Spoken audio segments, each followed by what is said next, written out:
Classroom है, classroom में जो टीचर है उन्होंने बच्चों को होमवर्क दिया है। होमवर्क देते वक्त उन्होंने एक इंस्ट्रक्शन दी है कि डोंट कॉपी फ्रॉम एनीवन।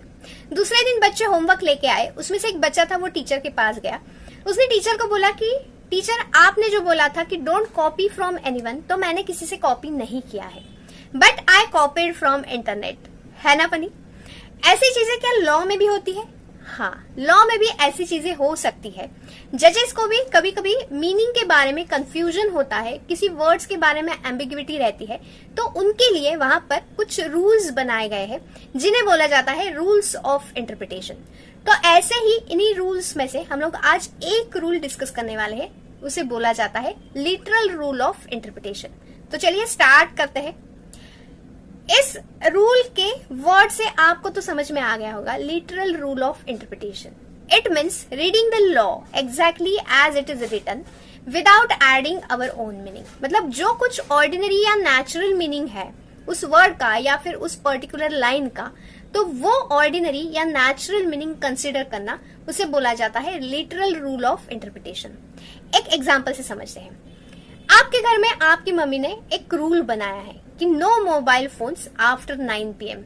इसका मतलब आप मम्मी को बोलोगे हाँ मुझे यूट्यूब देखना है, फेसबुक देखना है, इंस्टाग्राम देखना है, तो मुझे फोन दे दो, नहीं चलेगा।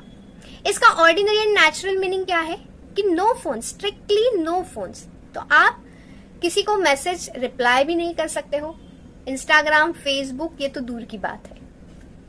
और एक एग्जाम्पल देखते हैं कि मान लीजिए एक पार्क है, पार्क के लिए एक रूल बनाया गया है कि no vehicles are allowed in the park.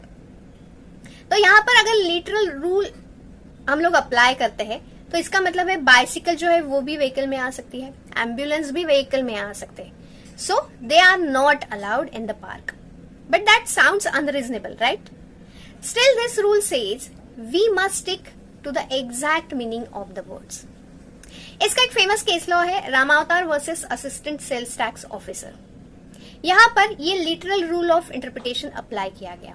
वहां पर इशू ये था कि whether betel leaves are taxable. तो यहाँ पर कोर्ट ने ये बोला कि yes, betel leaves are taxable. क्यों? क्योंकि इनका जो ऑर्डिनरी और नेचुरल मीनिंग है उससे ये पता चलता है कि ये जो बीटल लीव्स है ये वेजिटेबल्स नहीं है, इसीलिए ये क्या रहेंगे, टैक्सेबल रहेंगे।